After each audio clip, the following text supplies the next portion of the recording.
ಯಾವ ಆನೆ ಹೊರಬೇಕು ಅನ್ನೋದನ್ನ ನಮ್ಮ ಅಧಿಕಾರಿಗಳು ತೀರ್ಮಾನ ಮಾಡ್ತಾರೆ. ನಮ್ಮ ಅರಣ್ಯ ಇಲಾಖೆ ಅಧಿಕಾರಿಗಳು ತೀರ್ಮಾನ ಮಾಡ್ತಾರೆ. ಯಾವುದು ಬಿಟ್ಟಿರುತ್ತೆ 100%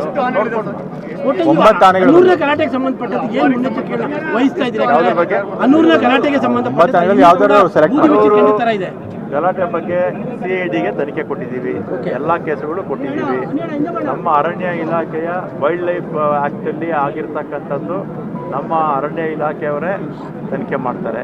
ಉಳಿದಿರ್ತಕ್ಕಂಥದ್ದೆಲ್ಲ CID ಕೊಟ್ಟಿದ್ದೀವಿ. ಅಲ್ಲಿ ಬೆಂಕಿ ಹಚ್ಚುವಂಥದ್ದು ಮತ್ತೊಂದು ಗಲಾಟೆ ಅದೆಲ್ಲ ಸೇರಿಸಿ ಅದನ್ನು ಸೇರಿಸಿ ಯಾವುದು ನಮ್ಮ ಕೋಚಿಂಗ್ ಕ್ಯಾಂಪ್ಸ್ ಡೆಸ್ಟ್ರಾಯ್ ಮಾಡಿರೋದು, ವೆಹಿಕಲ್ ಸುಟ್ಟು ಹಾಕಿರೋದು, ನಮ್ಮ ಬಿಲ್ಡಿಂಗ್ಗಳಿಗೆ ನಷ್ಟ ಮಾಡಿರ್ತಕ್ಕಂಥದ್ದು ಎಲ್ಲ ಸೇರಿಸಿ CID ಕೊಡ್ತೀವಿ. ಅಲ್ಲಿ ಕೆಲಸ ಮಾಡೋದಕ್ಕೆ ಎದುರ್ತಾ ಇದ್ದಾರೆ ಅರಣ್ಯ ಇಲಾಖೆಯವರು. ಯಾಕಂದ್ರೆ ಯಾವ ಭಯನೂ ಬೀಳಬೇಕಾಗಿಲ್ಲ, ಎಲ್ಲ ಪ್ರೊಟೆಕ್ಷನ್ನು ಕೊಟ್ಟಿದ್ದೀವಿ.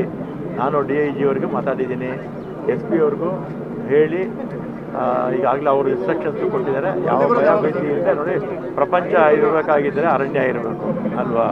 ಅರಣ್ಯದಲ್ಲಿ ವನ್ಯಜೀವಿಗಳು ಅಲ್ಲೇ ವಾಸ ಮಾಡೋದು ಅಲ್ವಾ?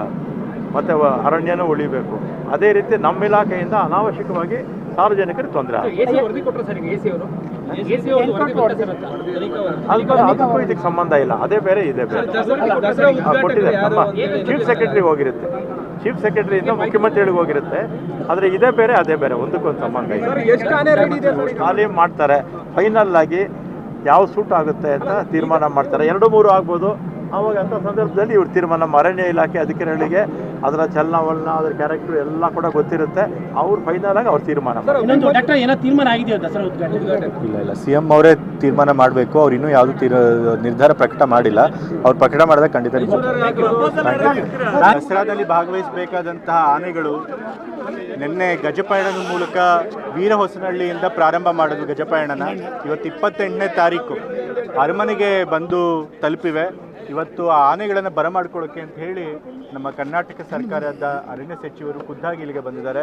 ಅವ್ರ ನೇತೃತ್ವದಲ್ಲಿ ನಾವು ದಸರಾ ಉತ್ಸವದಲ್ಲಿ ಭಾಗವಹಿಸುವಂಥ ಎಲ್ಲ ಆನೆಗಳನ್ನು ಕೂಡ ಬರಮಾಡ್ಕೊಂಡಿದ್ದೀವಿ. ಮಾವುತರನ್ನ, ಕಾವಾಡಿಗರನ್ನು ಕೂಡ ಬರಮಾಡ್ಕೊಂಡಿದ್ದೀವಿ. ಸಂಪ್ರದಾಯಬದ್ಧವಾಗಿ ಹೇಗೆ ಪೂಜೆ ಮಾಡಿ ಅವ್ರನ್ನ ಸ್ವಾಗತ ಮಾಡಬೇಕು ಆ ರೀತಿ ಸ್ವಾಗತ ಮಾಡಿದ್ದೀವಿ. ನಂತರ ಇಲ್ಲಿ ಒಳಕರ್ಗೆ ಬಂದ ಮೇಲೆ ಎಲ್ಲ ಅಧಿಕಾರಿಗಳಿಗೂ ಕೂಡ ಫಲತಾಂಬೂಲ ಕೊಟ್ಟು ಈ ಬಾರಿಯ ದಸರಾನ ನಿರ್ವಿಘ್ನವಾಗಿ ಯಶಸ್ವಿಯಾಗಿ ನಡೆಸ್ಕೊಡಿ ಅಂತ ಹೇಳಿ ಅಧಿಕಾರಿಗಳಿಗೂ ಕೂಡ ನಾವು ತಾಂಬೂಲ ಕೊಟ್ಟು ಆಹ್ವಾನ ನೀಡಿದ್ದೇವೆ. ಅದರ ನಂತರ ಮಾವುತ ಕಾವಾಡಿಗರಿಗೂ ಕೂಡ ನಾವು ಬೇಸಿಕ್ ಕಿಟ್ಗಳನ್ನು ಕೊಟ್ಟು ಅವರು 2 ತಿಂಗಳು ಇಲ್ಲಿ ಆನೆಗಳಿಗೆ ಚೆನ್ನಾಗಿ ತರಬೇತಿ ಕೊಡಿ ಅಂತ ಹೇಳಿ ಕೇಳ್ಕೊಂಡ್ವಿ. ಈಗ ಅಂಬಾರಿ ಆನೆ ಯಾವುದು ಅಂತ ಅದಿನ್ನೂ ಡಿಸೈಡ್ ಆಗಿಲ್ಲ. ಇದಕ್ಕಿಂತ ಮುಖ್ಯವಾಗಿ ಮೂಡ ವಿಚಾರದಲ್ಲಿ ತಾವು ಒಂದು ಆದೇಶವನ್ನು ಮಾಡಿದ್ವಿ 50-50 ವಿಚಾರದಲ್ಲಿ. ಅದಕ್ಕೆ ಕ್ಲಾರಿಟಿ ಏನಿದೆ 2023 ನಂತರದ ಹಳೇದ ಏನು? ಈಗ 2019ರಿಂದ 2023 ತನಕ ಏನು ಅವ್ಯವಹಾರ ಆಗಿತ್ತು 50-50 ಸೈಟ್ ತಗೊಳ್ಳೋ ವಿಚಾರದಲ್ಲಿ, ಆ ಸೈಟ್ಗಳನ್ನು ನಾವು ರದ್ದು ಮಾಡಿದ್ದೀವಿ. ಮತ್ತು ಇನ್ನು 2019ಕ್ಕಿಂತ ಮುಂಚಿಂದ ಏನು ಸೈಟ್ಗಳಿದ್ವು, ಏನು 2019ರಿಂದ 2023 ತನಕ ಏನು ಅಕ್ರಮವಾಗಿ 50-50 ಇದರೊಳಗೆ ಸ್ಕೀಮ್ನಲ್ಲಿ ಮೂಡ ಸೈಟ್ಗಳನ್ನ ಅಕ್ರಮವಾಗಿ ಕೊಟ್ಟಿದ್ದರು, ಪರಿಹಾರ ತೆಗೆದುಕೊಂಡಿದ್ರು, ಆ ಸೈಟ್ಗಳನ್ನ ರದ್ದು ಮಾಡಿದ್ದೀವಿ. 2019ಕ್ಕಿಂತ ಮುಂಚಿಂದು ಏನಿದೆ ಸೈಟ್ಗಳು ಅದನ್ನು ಕೂಡ ನಾವು ಸ್ಕ್ರೂಟಿನೈಸ್ ಮಾಡ್ತಿದ್ದೀವಿ. ಪ್ರತಿಯೊಂದು ಕೇಸು ಕೂಡ ನಾವು ಸ್ಕ್ರೂಟಿನಿ ಮಾಡಿ ಯಾವ್ದು ಜೆನ್ಯೂನು ಯಾವುದು ಅವ್ಯವಹಾರ ಆಗಿದೆ ನೋಡಿಬಿಟ್ಟು ಯಾವ್ದು ಇಲ್ಲಿಗಲ್ ಆಗಿದೆ ಆ ಸೈಟ್ಗಳನ್ನು ಕೂಡ ನಾವು ನಂತರ ರದ್ದು ಮಾಡ್ತೀವಿ. 2023 ನಂತರದಲ್ಲ, 2019ರಿಂದ 23 ಅಂತ ಯಾಕಂದ್ರೆ ಆದೇಶದಲ್ಲಿ 2023 ಆದೇಶ ಆಗಿದೆ. ಹಾಗಾಗಿ ಬಹಳ ಜನ 2019ರಿಂದ 23 ಸುಮಾರು 1000ಕ್ಕೂ ಮೇಲಿನ ಸೈಟ್ಗಳನ್ನ ನಾವು ರದ್ದು ಮಾಡಿ 1100.